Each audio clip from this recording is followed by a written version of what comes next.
Hacia 1900, las relaciones económicas entre los países habían alcanzado una interdependencia sin precedentes.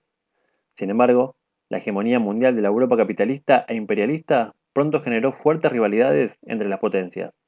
Años después, la distinción entre naciones amigas y enemigas, forjada hacia fines del siglo XIX, abandonó el reducido ámbito de las embajadas para expresarse, durante 4 años y medio, en los campos de batalla.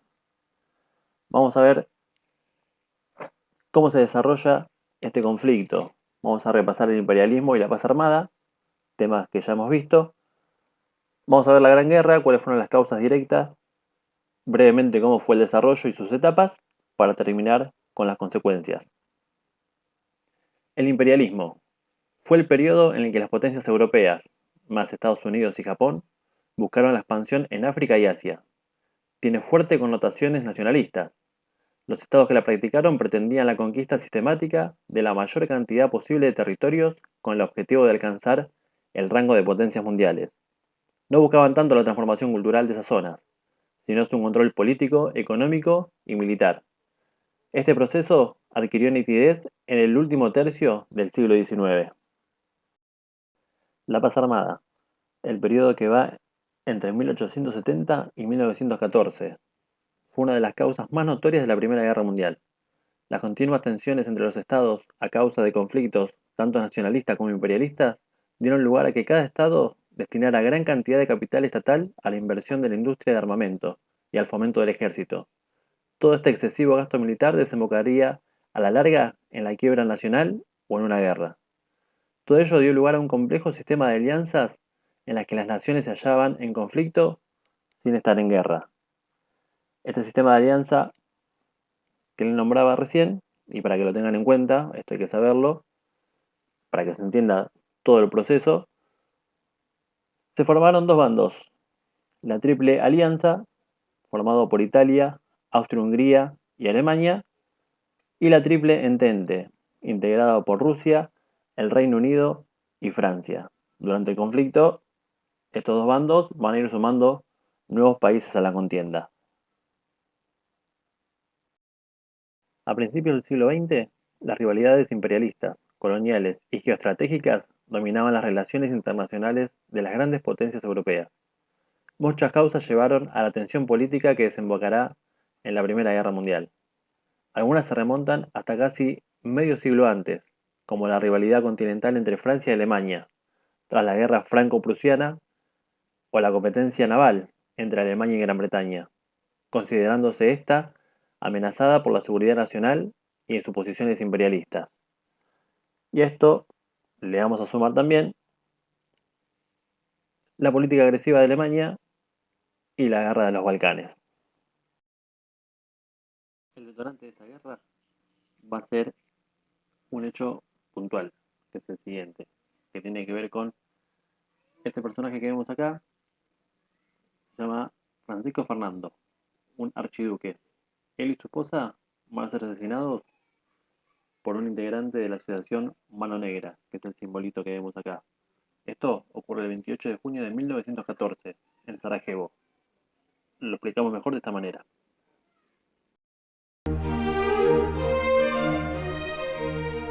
En 1908 el Imperio Austrohúngaro se anexó los territorios de Bosnia para gran molestia de los nacionalistas serbios que los reclamaban como parte de Serbia. Este malestar seguía encendido el 28 de junio de 1914, cuando el archiduque Francisco Fernando, heredero al trono austrohúngaro, visitó Sarajevo.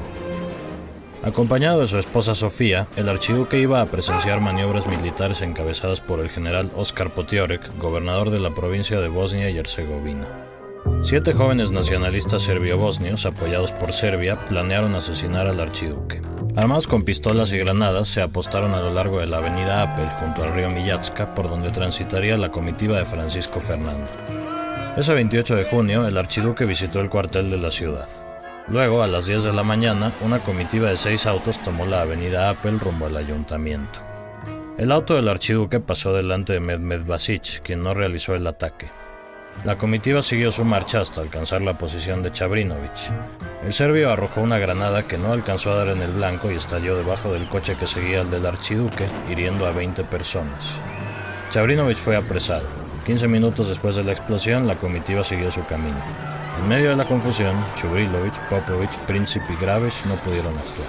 El archiduque fue recibido en el ayuntamiento, donde pronunció un discurso. Según la agenda de la visita, Francisco Fernando se trasladaría al Museo Nacional, pero el austrohúngaro decidió visitar antes a los heridos por la bomba en el hospital. La ruta más rápida al hospital era la avenida Appel. El chofer, sin embargo, no fue informado del cambio de planes y dobló en la calle Franz Joseph, camino al museo. Mientras tanto, Gavrilo Princip había dejado su posición en la avenida Appel a la espera de nuevos acontecimientos. Al percatarse de la equivocación, el gobernador Potiorek, que viajaba con el archiduque, le ordenó al chofer que diera marcha atrás. El auto se detuvo frente a la tienda de Moritz Schiller, justamente donde se encontraba Princip.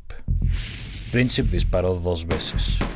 El archiduque y su esposa murieron antes de que se les pudiera dar atención médica. Gavrilo Princip fue arrestado y juzgado junto con los otros conspiradores. Fue condenado a 20 años de cárcel y murió de tuberculosis en su celda en 1918. Un mes después del atentado, Austria-Hungría se preparaba para invadir Serbia. Comenzaba la Primera Guerra Mundial. A partir del mismo día del atentado, Austria-Hungría se decide a poner en marcha su proyecto, el de eliminar a Serbia, y para eso va a contar con el apoyo alemán. Es por eso que el 28 de julio, el imperio le declara la guerra a Serbia y empieza a bombardear Belgrado, siempre con el apoyo alemán. Poquitos días después, se va a empezar a mover Rusia. Estas son las etapas de la guerra. La vamos a ver así por arriba, para que ustedes tengan una idea de cada uno de esos periodos, sin introducirnos mucho, porque no es el objetivo del video, sino es para que ustedes tengan una ligera idea de qué se trataba toda esta época. El principio de la guerra fue una guerra de movimiento. ¿Por qué? Porque la idea era atacar rápido al enemigo sin darle tiempo de reacción. Batallas cortas, neutralizando al enemigo. Esto va a durar un poquito tiempo, porque a partir de 1915 empieza lo que se llamó guerra de trincheras. Se cavaron fosas grandes en la tierra, los soldados se resguardaban ahí. Esto va a hacer que la guerra se extienda mucho más tiempo de lo pensado. Las muertes que se van a producir en esta etapa, en su mayoría, se deben a enfermedades o epidemias, no tanto por asesinatos del bando enemigo. En 1917 estalla la revolución en Rusia. En Estados Unidos va a entrar a la guerra y ya empieza, ya más de 2 años de conflicto, empieza la oposición del pueblo, que está cansada de la guerra, de las muertes, de los destrozos, de las pérdidas de trabajo, de la inflación. En 1918, que es el desenlace de la guerra, ya Rusia está abocada a su revolución, tema que vamos a ver en breve. Estados Unidos manda muchas tropas a la zona de conflicto, Alemania pierde y como consecuencia final va a ser el fin de los imperios, como vamos a ver más adelante. En Francia, la guerra en las trincheras se encuentra en punto muerto, con ataques esporádicos tan mortales como inútiles.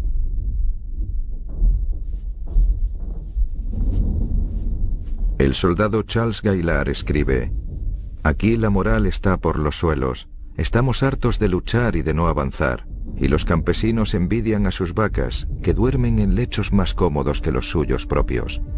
En las trincheras los hombres viven como ratas entre ratas». Septiembre 1915. Al este los turcos, los austriacos y los alemanes combaten contra los rusos. Al sur, los soldados austrohúngaros mantienen a los italianos a raya. Al oeste, los alemanes se enfrentan a las tropas belgas, francesas y británicas a lo largo de más de 1000 kilómetros de trincheras. En el bando francés, las excavadoras destrozan la campiña, cavan trincheras aún más profundas que ahora se organizan en 3 líneas sucesivas. La primera línea de trincheras es la más peligrosa y mortal de las 3.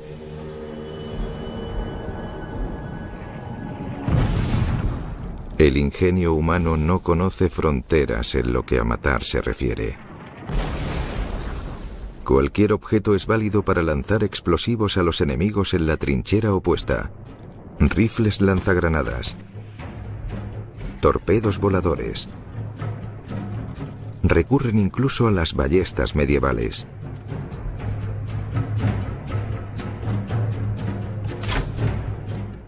Además está el tirachinas gigante utilizado por los soldados británicos. Sin olvidar el pudín de ciruela, un extraño proyectil casi tan peligroso para el que dispara como para el enemigo.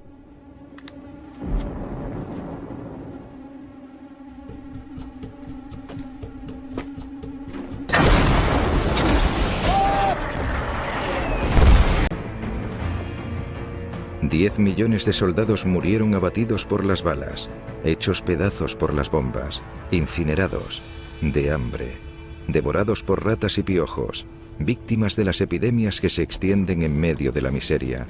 Otros 20 millones resultaron heridos.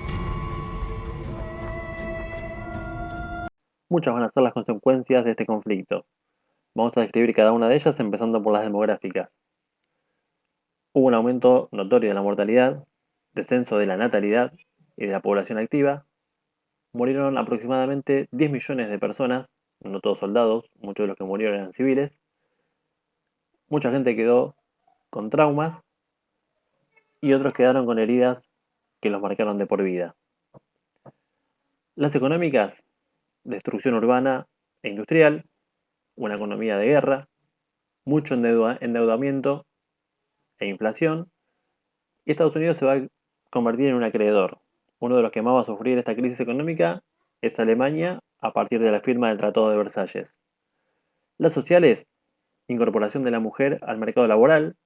El hombre salía a pelear, entonces la mujer se quedaba haciendo el trabajo en las fábricas, así como por ejemplo construir los cascos para la batalla.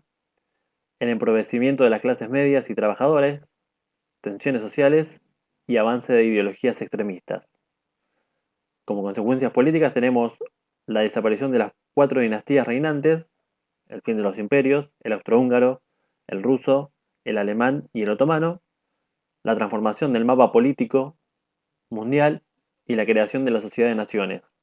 Esta Sociedad de Naciones no va a tener éxito, como vamos a ver ahora, pero fue el puntapié a lo que después de la Segunda Guerra Mundial va a ser la ONU, que hoy en día existe y sí pudo cumplir con su objetivo. Terminamos con las ideológicas. Crisis del europacentrismo, más afianzamiento al nacionalismo, al revanchismo y al radicalismo.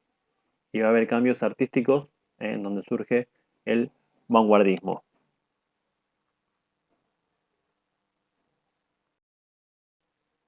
Acá vemos imágenes de cómo era el mapa europeo antes de la Primera Guerra Mundial y cómo quedó una vez finalizada. Los números de muertes fueron millones y acá una imagen muy común en aquella época de gente que quedó marcada, como les dije antes, para toda su vida.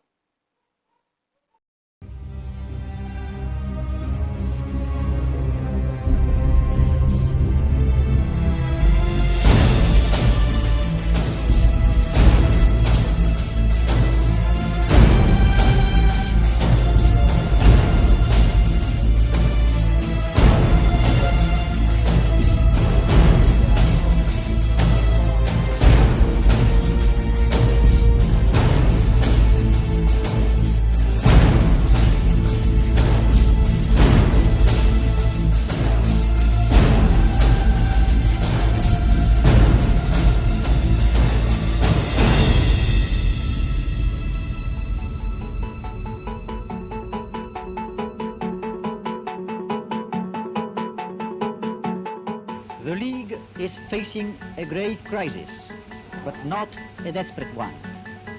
Let us not lose heart.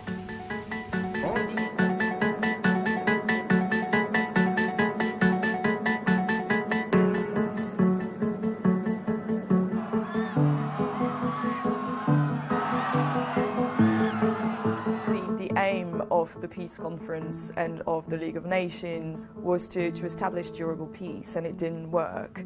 And one of the reasons it didn't work was that they were so hard on Germany, Austria, Hungary, Bulgaria, Turkey, in terms of war reparations, in terms of accepting or recognizing their responsibility in starting the war, that, you know, the countries were really run down, and especially Germany. So I think maybe if there's a lesson to learn from these treaties is that peace should never be a punishment. Gracias para todos, espero que este video les haya servido, hayan aclarado las dudas. Cualquier consulta, estamos en contacto. Saludos para todos.